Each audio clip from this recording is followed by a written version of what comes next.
Related to our parsha, but for those that come late, they will never chop what exactly this has to do with parshas shoftim. The Yishalmi says in Masechta Shviyos, "Hamasir chayv b'shviyos armor loy mishamatani." The halach rabbi say is that if you lend somebody money, so when it comes to Shnas HaShmita, if the person hasn't paid back, Shmita is mishamit, which means that Shmita annuls all loans. So if I return, I'm trying to pay back the money that I borrowed from you, and he says, Amar loy mishamat hani, and the lender has to say, you don't need to pay back because the Shnas HaShmita has annulled the loan. Im Amar loy afal pikein yikabel mimenu. If the person says, I know that I'll be din, I do not have to pay back the chayiv because Shemitah is mishamet, Shemitah knows the loan, but I want to be a good guy, I want to pay back nevertheless, so the halacha is yikabel mimenu, which means with the word mishamet ani, and the person says, afal pikein, the lender says, I'm mishamet you, I annul the loan, and the borrower the borrower says that Amar lafal pikein, if the person says, I want to pay back anyway, yikabel mimenu shenemar v'zed dvar hashmita. This has nothing to do with parshas shoftim. Kayetze b'hi reitzech shegala leir miklot. In this week's parshas shoftim, we have once again the halacha of the orei miklat. The orei miklat are the cities of refuge. That if a person kills b'shegeg, he murdered somebody unintentionally, so he has to go to the ir miklat. So the ir miklat, there were six main ir miklat. There was 42 actually, a total of 48. But this guy comes into town, into the ir miklat.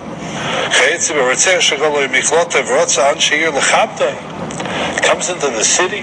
The people say, a gast in Stadt. They want to give him shlishi. They want to give him shishi. They want to be mechabed him.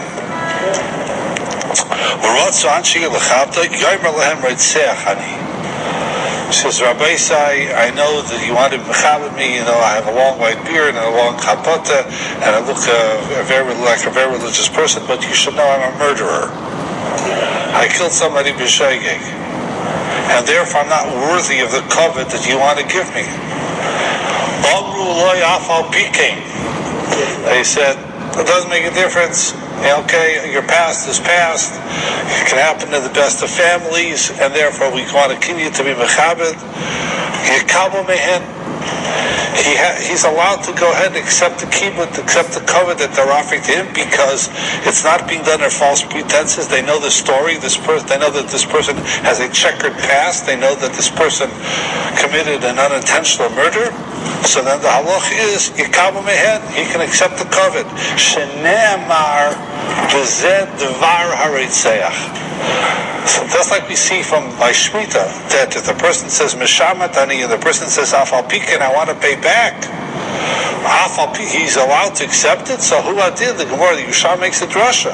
The v'zed dvar hareitzeach. The reitzeach has to say, listen, I'm a reitzeach. Afal pikin, they say, nevertheless, when I mechabed you, then he's allowed to go ahead and to accept the covet. Azay zok the Yishalmi Masechta Shviyos Perek Yud. He's going to paskin. Yes, paskin, signed, sealed, and delivered, tried, and convicted. So, no, because he's convicted in Bezdin. Zok the Yishalmi Hado Amarnu, which means we see from this halacha, Barnash the Tani Chara Michla. Interesting halacha. I know one mesechta, but that's all I know. I only know one mesechta. I come into town, and people think that I'm a big Talmud Chacham. They think I know two mesechtas. They think I know half of Shas. So va'inen maikun begin tarti, tzarech meimer loin ano chada michla eni chacham.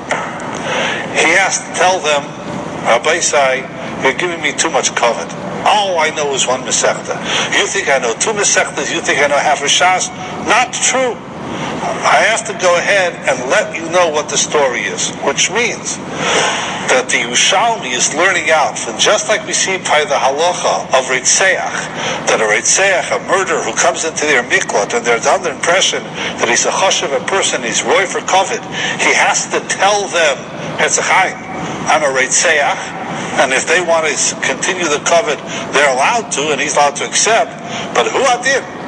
A person who only knows from Masechta, or he's a minor league Talmud Chacham, and people for whatever reason think he's a major league Talmud Chacham. So says the Gemara, he has to let them know, Tzarech Meir Loin, Ana Chara Michla Anicha. I only know in Masechta. Azay Zokti Yerushalmi in Masechta Shvius. The Shaler Abaisa is, what's the pshat in this halacha? What's the pshat in the halacha? That if for some reason they attribute to you more, that you're a bigger Talmud Chacham than you really are, you're mechuyev to disavow them of that, disabuse them of that, and tell them, listen, I don't know, I'm not that Talmud, that type of Chacham. If they want to keep on being mechabni, that's their right, and it's I can accept that. But I have to be straight with them. I have to tell them, Herzachayim, I am not such a big Talmud Chacham. I only know one Masechta. Well, what's the pshat in this halacha?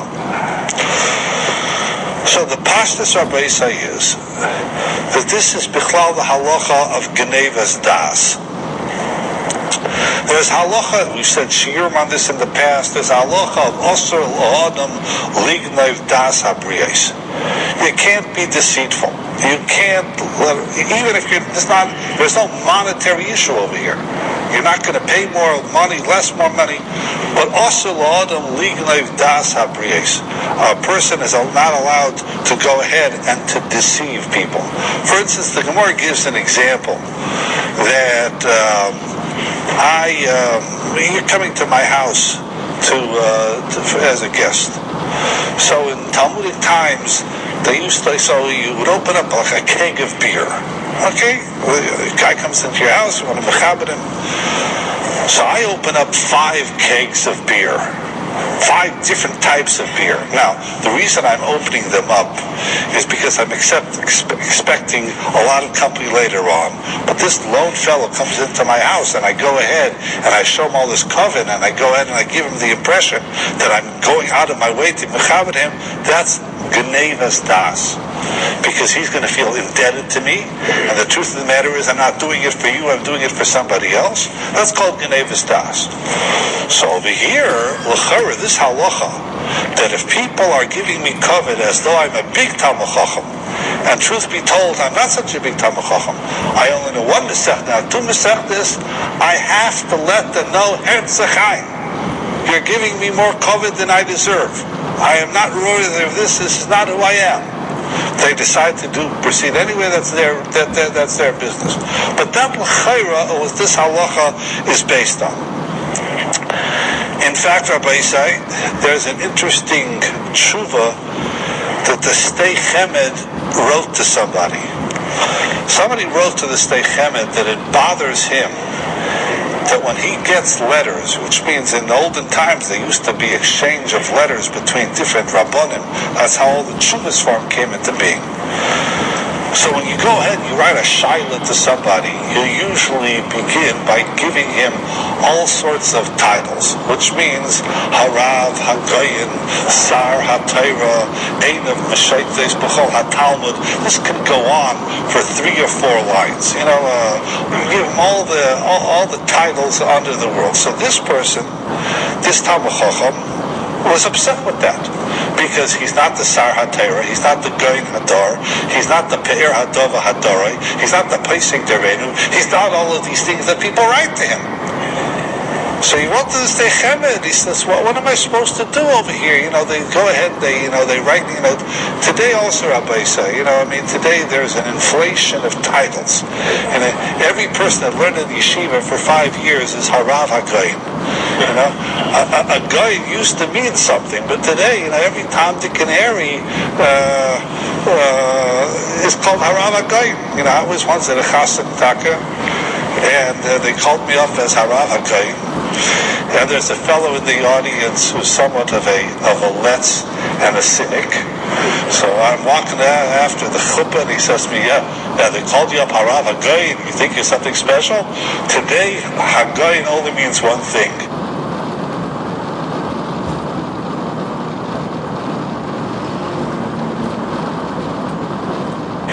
That you're a male. It doesn't mean anything more than that. So this person objected to the fact that they go ahead and they give him all these titles. He's not worthy of it. He's not the basic Hador. He's not the Be'er Hador. So the Steicheret wrote him, and he said to him, Vibalt, you have made known, and I have made known that you are upset with the fact that people give you all these titles. That's enough of a disavowal that you don't have to worry about it anymore. Meaning, just like this Yerushalmi saying, if they think you know two Masechtas, and you let them know I only know one Masechta, so if they want to be Mechad me, it's their thing. So you have let known that you're not the Pesach Hador, you're not the Goyin Hador, you're not the Pe'er Hador V'Hadore. So once you've let that be known, you don't have to worry about it. But L'chaira, that is what this halacha is based on. Gnevus das, meaning people are being mechabed you more than what you really are. You have to object to that because of asur lignev das abriyos. The problem with that hesber abaysa is that it is not correct. That if people want to be mechabed me because they think I know so much, and the truth of the matter is I don't, but it's their mistake. I'm not misleading them. That's not Gnevus das. Gnevus das is I have to consciously and deliberately mislead you. If you're making the mistake, it's your mistake. I haven't done anything to go ahead and to create that impression. That's not Gnevus das. In fact, the Gemara says this beforish, and the Gemara uses the terminology inhu demiti anafshayu. The people who are making the mistake, it's their mistake. Gnevus das is that when I go out of my way to give an impression to you that you should be indebted to me, that you should think I'm trying to be mechabed you, that's Gnevus das. Here, I'm going to quote you Gemara in Chul, and I'm going to quote you Jewish Maharit. I'm going to quote you several things. You're going to walk out of the shir and say, gee, this guy really knows his stuff. He really knows so much. I don't know so much. I have a computer. I have access to this. That's how I know it. But if you go ahead, I'm not trying to give you a false impression. I'm not claiming, listen, I'm a Baki B'Shas. How do I know this Gemara? I happen to learn this Gemara, but other Gemara sometimes I didn't know that Yerushalmi. I don't know Yerushalmi Masechta Shvi'ah. So you say, wow, he's a Baki, the Bali Yerushalmi. It's not true.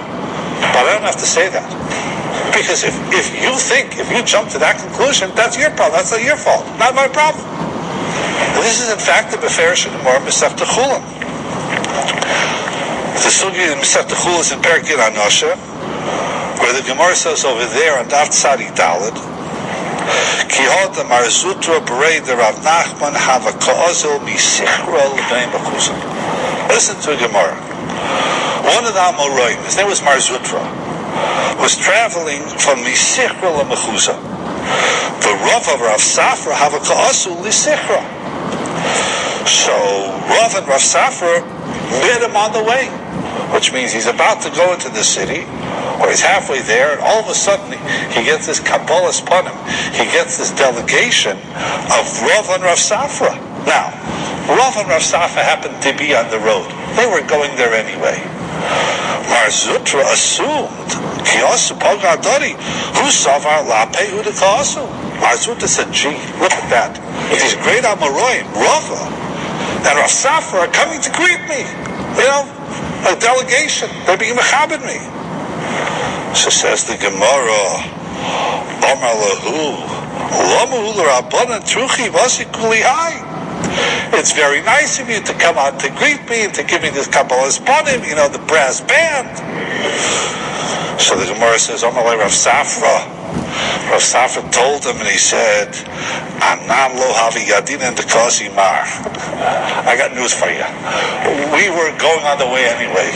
We didn't know that you were coming here.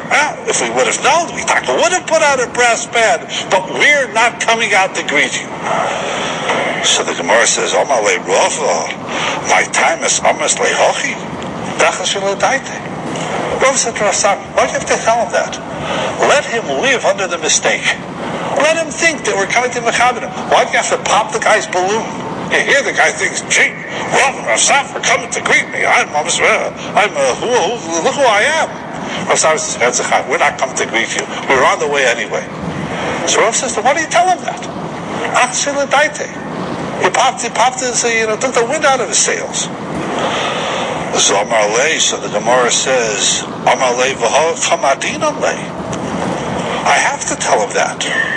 Because he was under the false impression that we're coming to go ahead and to be mechaber him. So we're being guided das habriyos. Says the Gemara, Ihu hu de komite nafshe. No, you don't have to worry about that. That's his mistake. People travel all the time. What gave him the right to assume that they're coming to greet me? He's making the mistake. When a person is making the mistake, and I didn't do anything to create a false impression, that's not Gnevis Das. Mamela, over here, I walk into a city. They think I'm a big Talmid Chacham. They think I know 2 Masechtas.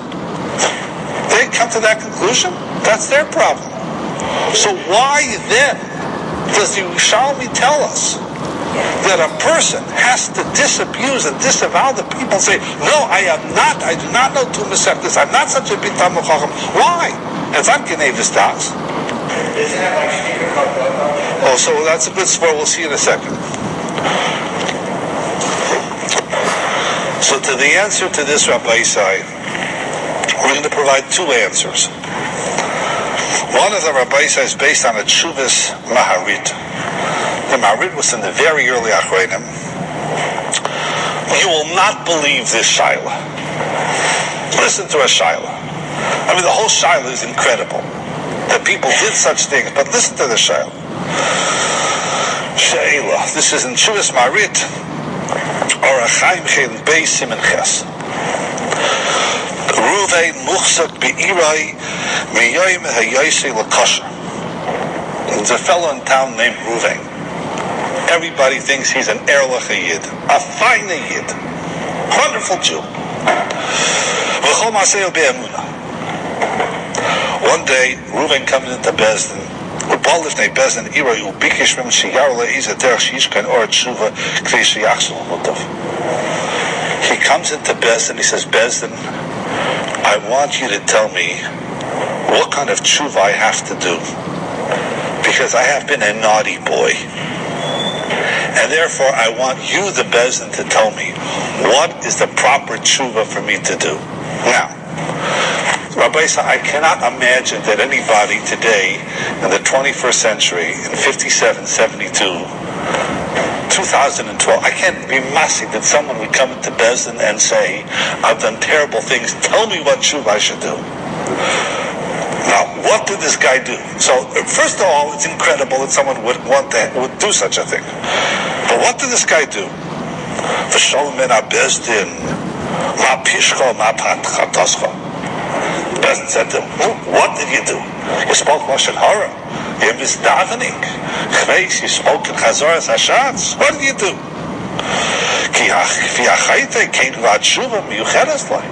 Because in order to tell you what tshuva you have to do, we got to hear what you did wrong. So the guy proceeds to tell Bezdin what he did wrong. That's incredible, number 2. The guy's going to tell Bezdin what he did wrong. Look what he does.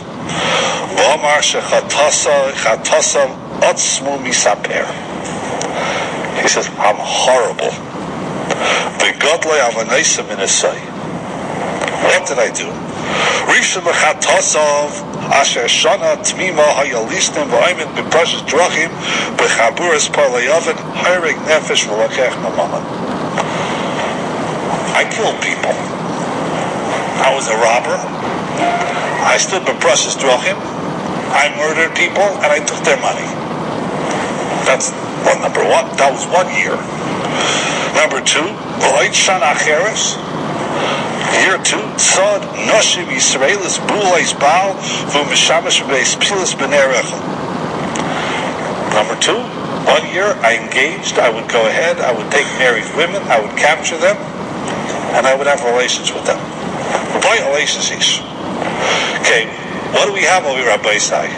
Shmichas Damim, Gilei Arayis, Zeh also Shana Tmima, Shana Shlishis, Kopar Be'ikir V'Lo Hiniach Avodah Zarah Sh'Lo Yavda. The big three, the three cardinal averos, Gilei Arayis, Shmichas Damim, and Avodah Zarah. Comes to the Tibet and says, what's my tshuva? So I say, this is an incredible shayla. And this is a guy that was muhsik as an Erlich Yid. This is not the dregs of society. So the Marik over here goes ahead and writes, so the Bezdin, what kind of tshuva that should prescribe for this person? She's capital. I mean, what can they tell him to do?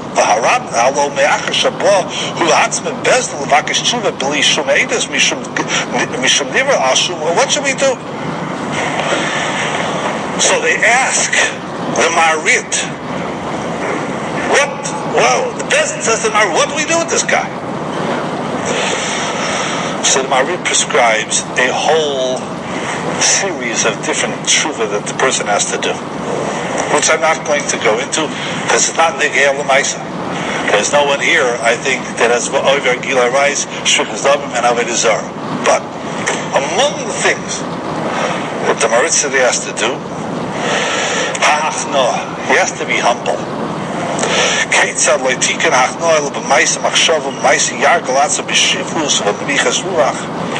has to be very humble. Has to speak softly. And he says he has to be very humble, very meek. And he has to say that anybody who asks him, who are you, this and that, or you want to be mechabed him, he has to tell him, I'm a rotten person. So they should be mechabed him. Where does the Marit get that from? Zok the Marit. V'yesh lo ilomay mehadistan b'shil yishmiyas ritzech shekol alir miklotay v'rotz b'nei l'chavdai merlehem ritzech. Just like the halacha, which we began this year. The guy comes into the year miklot, and they want to be mechabed him. He's got to say, Rabbi Isai, I'm a murderer. I killed somebody b'shegeg. So says the Marik, he has to say the same thing over here, and the Marit Shtolz too. The Gemara about the Talmid Chacham. So, and the Marit, Mikan lebal tshuva shemachabden leisoi lefi shemakiren leisoi tzarech sheyomer lehem chayti ani. So just like the Ritzach has to say, I'm a Ritzach, and the Talmid Chacham was not such a big Talmid Chacham has to say, I'm not such a big Talmid Chacham. This guy comes into a city with a long white beard and a long kapot and the whole works, and they want, look, Choshev Yid. He has to say, I'm a chayte. I'm not worthy of this. I have a very bad past. So then the Marit goes on to explain what's taka the pshat in this halacha. Why must the Ritzach say, I'm a Ritzach? Why must the Talmid Chacham say, I'm not such a Talmid Chacham? Why must this person say, I'm turning to the tshuva, but I have a very, very checkered past? Zok the Marik, Ela Mishum Gnevas Das. Because it's Gnevas Das. I frech the Marit. Why is this Gnevas Das? Doesn't the Gemara tell us in Masechta Chulin, Inhu Demati Ataya Nafshayu? That if I don't do anything to create the impression that you jump to that conclusion, you think I'm a tzaddik, you think I'm a big Talmid Chacham, that's not Gnevas Das. So why over here does the person have to, all these cases, the Talmid Chacham, the Ritzach, the Baal Tshuva, what does he have to tell them? V'yesh loymar As Mr. Leader just said, v'yesh loimer shemakalsanai b'fana v'sheisik d'mashikanai say b'toyim b'kach. Because of shtika gehida. Because if they go in and say, whoa, you're such a Talmud Chacham, or you live, listen, we want to give you shlishi, you're such a choshev a person, and I'm a ritzeach, or I'm a Baal Tshuva. If I hear the words, you're such a choshev a person, you're such a Talmud Chacham, you're such a tzaddik, and I'm shaysek, so Mamela, that is enough to say that I'm guilty of creating that impression. Because by being quiet, shtika kahita, silence is the equivalent of, yes, you are right. And therefore, that's enough, according to the Maharik, that this should be considered a Genevas Das. His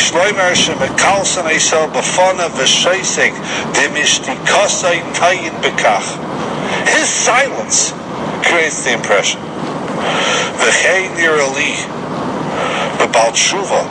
Should tzarech lahanik atzmai b'shiflus v'nemichas ruach v'shivlein leiv.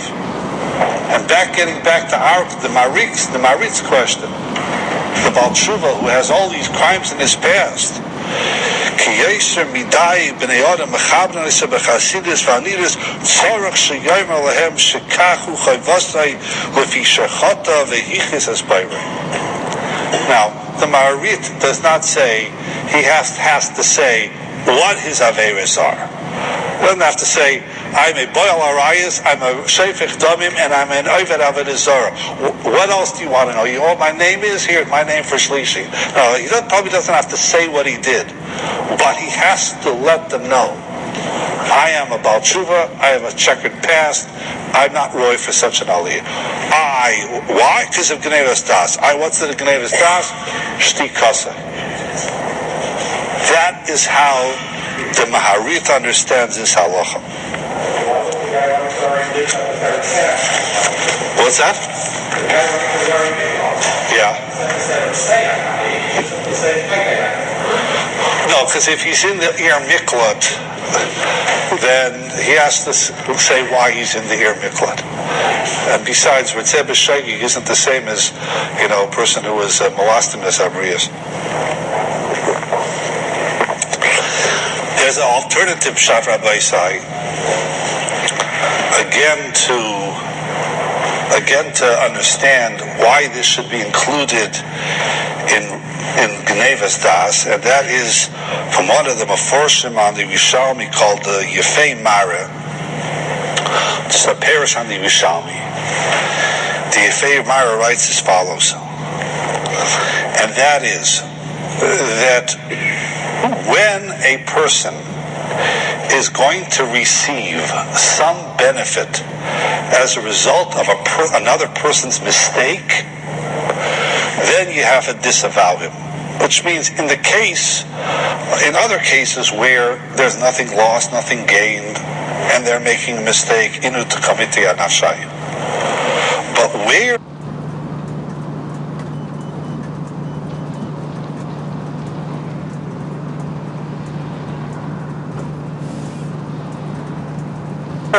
a person is gaining something as the result of that mistake, then the halach of Genevas Das says, no, you have to let them know I'm not worthy of that because I'm gaining from your mistake.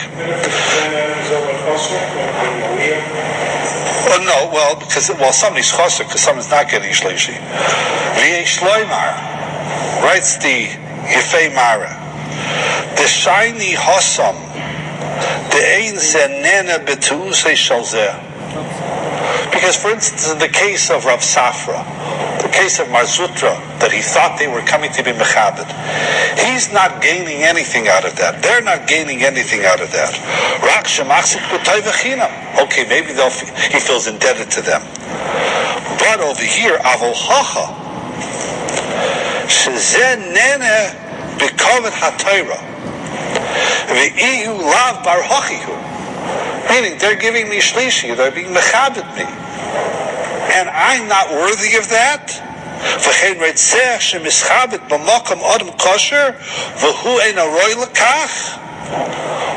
I have to go ahead and object and set me straight. You know why? And these are the Iker's words. Because kibud milsa rabasihi. Because COVID is a big deal. And therefore I'm getting something. It doesn't have to be doesn't have to be monetary in nature. But you be mechabed me? So those are the words of the Yefei Mara. Shekovid v'kibud milsa rabasihi tzorech lahediya shloi lehenas chinam. Ad kan l'shoynei shel hayefei Mara shel. That's how he gets out of this problem. Genevis das, that I don't, if it's your mistake, I don't have to say anything, is when I'm not going to benefit from it. But when I'm deriving some kind of benefit, then I have, even though I did not create that impression, but I'm going to benefit thereof, I have to say, I'm sorry, Rabbi Isai, I'm not worthy of this. And Rabbi Isai, the Chidah, Rabbi Yissocher Frand David Azuloi, in the Sefer Chaim Shoal or Chaim Siman Ayin Aleph, writes the same thing. And he writes over here something very scary. He says that the Yefei Mara is correct, but listen to these words.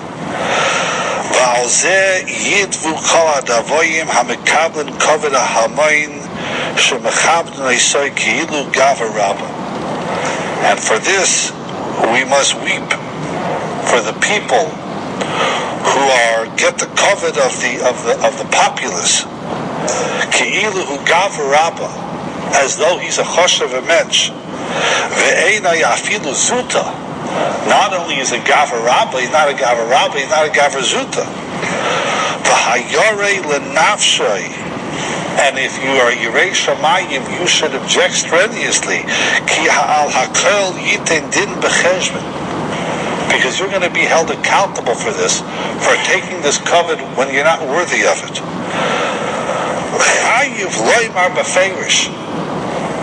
He's mechuyev to tell them explicitly.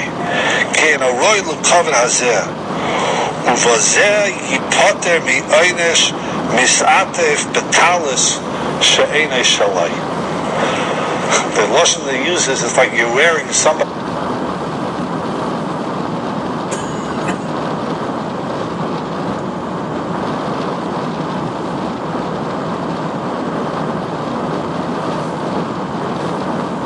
else's talus, which means you're wearing a beged that's not fit for you. And if you are accepting this covet and not objecting with not even letting them know, then he says a person's going to have to give a din v'cheshbon for that. So again, Rabbi said this halacha is based on the concept of Genevas das, and even though we see from the Gemara in Chulin that when you don't do anything, but it's their mistake, there should be no Genevas das. So this Rabbi side, there are two terutzim. Either the teretz of the Maharit, that if they say these things about you and you don't say anything, then shtika kahida, and therefore this already comes in the category of Genevas das. Or the Yefei Mara's parish is that if you're going to be nana from it, even something as what one to say is as minimal as COVID, then that's also mishum Genevas das, and that's the rationale of the halacha that the Ritzeach has to say Ritzeach Ani, and that the Talmud Chacham has to say I'm not such a big Talmud Chacham, and that the Baal Tshuva has to say I'm not such the tzaddik that you think I am. I have a very checkered past. This week's parshas shoftim, Rabbi said we have the parsha of Egla Rufa. What's the parsha of Egla Rufa? Egla Rufa is if that you find a dead body on the road outside of a city. So the halacha says that Bezdin has to measure which city it's closer to, and the city has to bring a kapara. It's a strange type of kapara. It's called an Egla Rufa.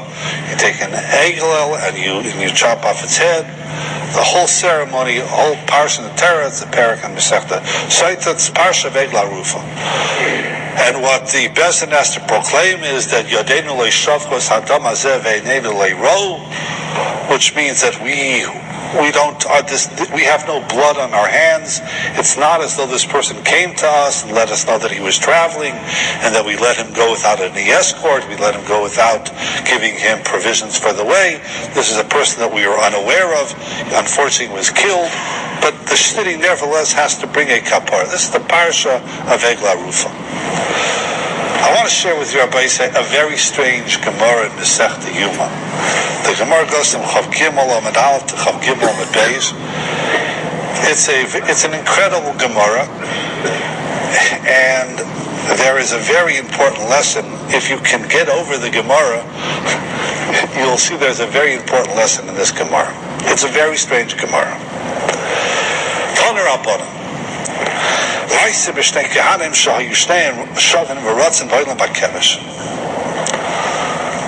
the Beis Hamikdash, they instituted a system called the pious, in which there was like a lottery form in order to determine which kohen did which avodah. But that's not always the way it was done. The way it was done originally is the first guy who got to the Mizbeach, he's the one that got to do the avodah, which Rabbi Isai created a running competition, meaning every kind wanted to do the avodah. So they said on your mark, it said go, and the guys sprinted, they ran up to the Mizbech, and they did that. That's how they started. Now that stopped, and you'll see in a minute why it stopped. Says the Gemara,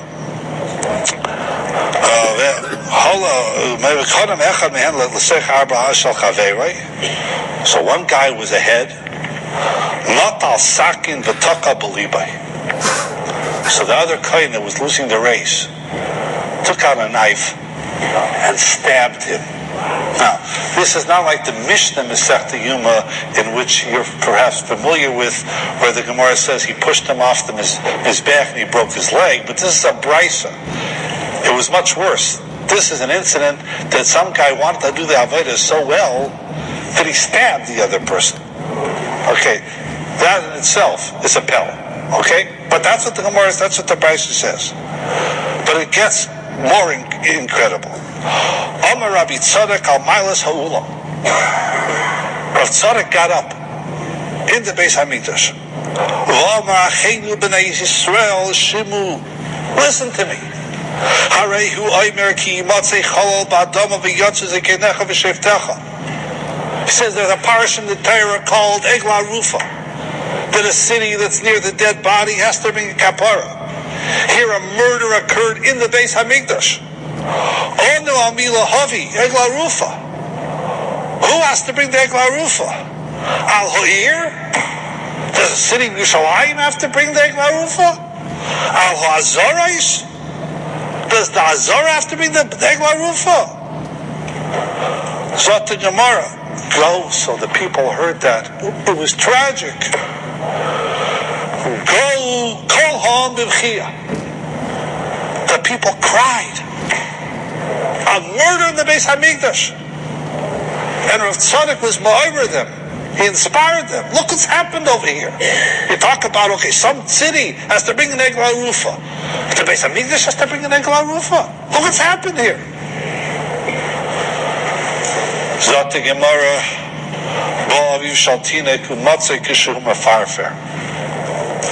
says the Gemara, the father of this kohen that was stabbed, he came upon his son lying there, bleeding to death, literally, and he says, Omar Harehu Kaparaschem. The father of the child said, the father of the boy says, he should be a kapara on Klal Yisrael. But you should know, my son isn't dead yet.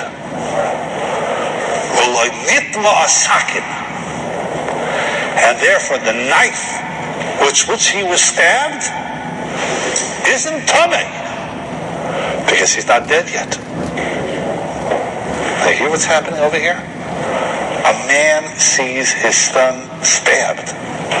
He's dying in the Beis Hamikdash. So what does he first say? He's a kapara on Klal Yisrael. And then he says, but guess what? All is not lost. The sakin isn't tamei. The knife isn't tamei because he's not dead yet. Says the Brisa, shekosh aleim toras kelim yesher mishvichas damim. This teaches you the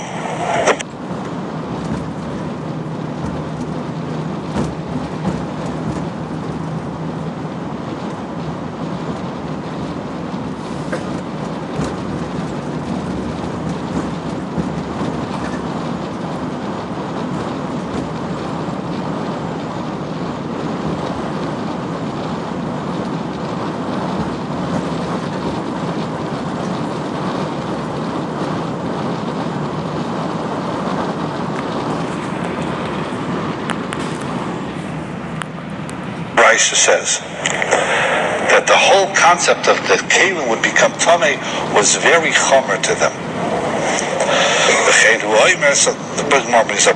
Now, the Gemara analyzes this Brisa. One of the things that the Gemara asks is, what is Rabbi Tzara declaring? Who has to bring Egla Arufa? Frech the Gemara, Asar Dvorb Nemer B'Yishalayim, V'zu Achas Mehen, Eina Mevi Egla Arufa. The Gemara says, what is he declaring about Egla Arufa for? The halach is Yerushalayim doesn't bring an Egla Arufa. So the Gemara like the harbors b'bchiyah. Rav Tzadok wasn't declaring a shayla. He was trying to inspire the people. He's trying to say, look what happened in our midst. In the Beis HaMikdash. Someone was killed. For this you bring an Egla Arufa. We can't. But that was his point. Okay. Before we go any weiter, Rabbi Isai, how do you view this? Here a father sees his son being stabbed, dying. And what does he say? He says, number one, this is a kapara. And number two, don't worry. The sakin isn't tamei. Now, how do you react to that? If you're a father, how do you react to that? So, l'chayr Rabbi Isai, what the Gemara is trying to say over here is that what this father did is a superhuman noble act. Meaning he sees his son is dying. And when Rahman al-Islam, people suffer such tragedies, usually they're consumed with themselves. They're consumed with their own feelings. They're consumed with their own grief. But this father was able to elevate himself above and beyond and say, no, I'm worried about the kapara of Klal Yisrael, and you know what else I'm worried about? That the sakin should become tamei. A superhuman effort, gvura, strength of character on this person. You know what this reminds me of? The story reminds me of Rabbi Isai. The Rosh Yeshiva Zatzal, Rav Ruderman, always used to say over that the altar from Slabod Kalocha suffered a terrible loss, but no avelos on Yontif. The Rosh Yeshiva used to say over that that's Simchas Torah, in which the altar from Slabodka lost his dear son, and it came to Simchas Torah. The altar from Slabodka danced and was Neiheg Simchas Torah as though nothing had happened. Motzai Simchas Torah, the altar from Slabodka made Havdalah. He said, Baruch Ata Hashem, Hamavdil Ben Kodesh L'Choyel, and he fainted. So the Rosh Yeshiva used to say this shows the amazing character of the altar from Slabodka. That he was in such control of his emotions when there's no avelis b'yontif. There's no avelis b'yontif. But not because he had a heart of stone, not because he was unemotional, not because Chas v'Shalom, he didn't care that he lost the son. But the halacha says you have to misameach al yontif v'samachta b'chakecha. He was misameach. The minute yontif is over, consumed with such grief, he fainted. So we would say that this is a forerunner of such a maisa. Here is a person. He sees his son stabbed in the Beis HaMikdash. But what does he do? He says, Rabbi Isai, don't worry. The knife isn't tummy.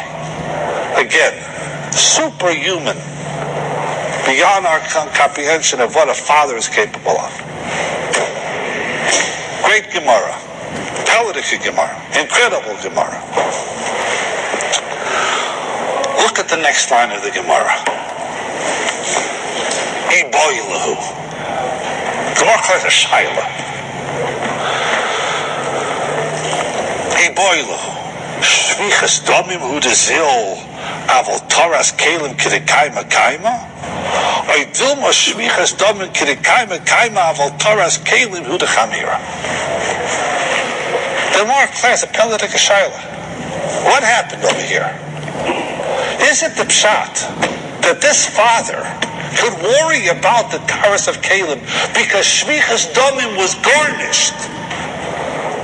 Because murder was so rampant in those days.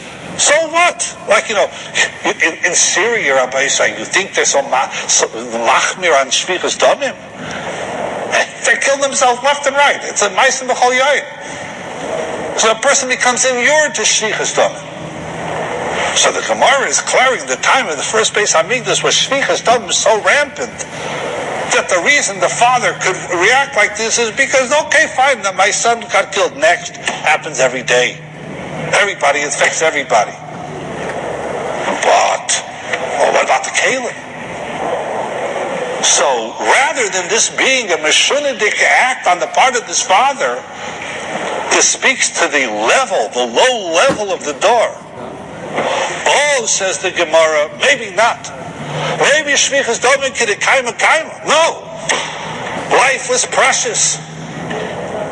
And Shvichas Domim wasn't kal. And the father was tzibrochen. And it was tragic.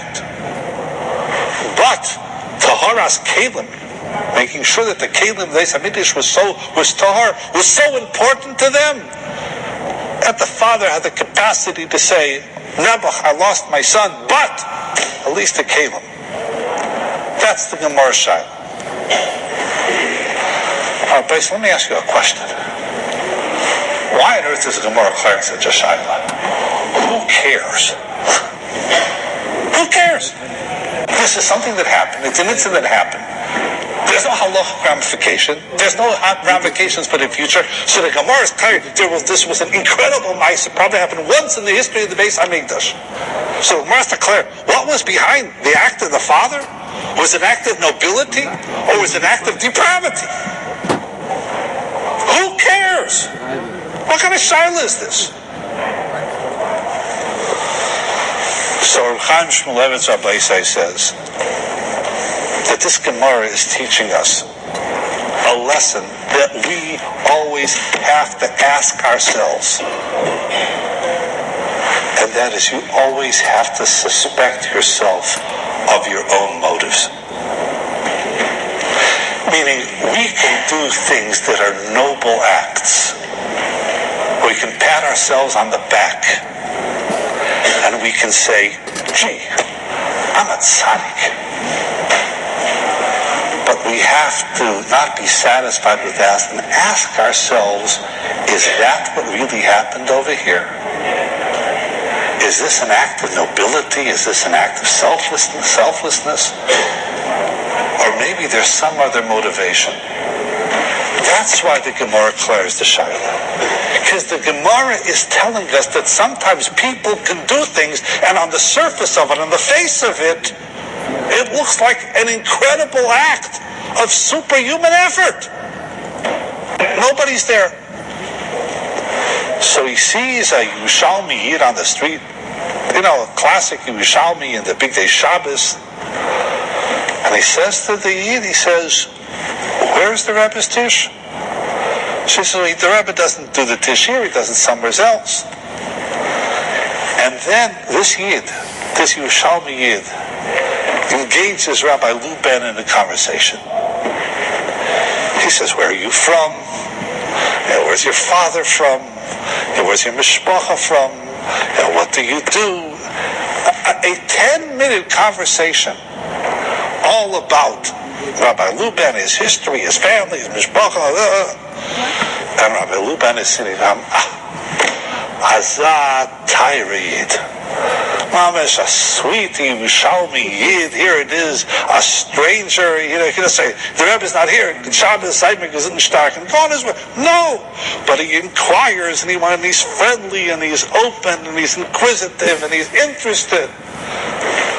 So after the conversation comes to an end, the Yerushalmi Yid says to Rabbi Luma, and he says, Shabbos nishkaret. Oprah, are you interested in antiques?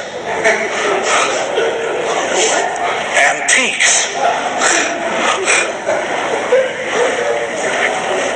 So all of a sudden, this Taira Yerushalmi Yid that's so interested in Rabbi Lupan and his background and his father and his Zayda and where he comes from in Europe, etc. It's all because he wants to determine, is this guy a wealthy American who I can go ahead and make a sale? And he tells him, Shabbos nishkaret, but are you interested in antiques? That's iboilahu. That's what the Gemara means to say iboilahu. That sometimes we see things. Now, the truth of the matter is, we're not supposed to declare about other people's activities. You should give people the benefit of the doubt. But iboilahu on your own self. Why did I do this? What's behind this? And you can have a mice like this in the Gemara, that at first glance and at second glance and at third glance seems to be an act of superhuman gevura. That here's a person, he saw his son killed and he's dying there.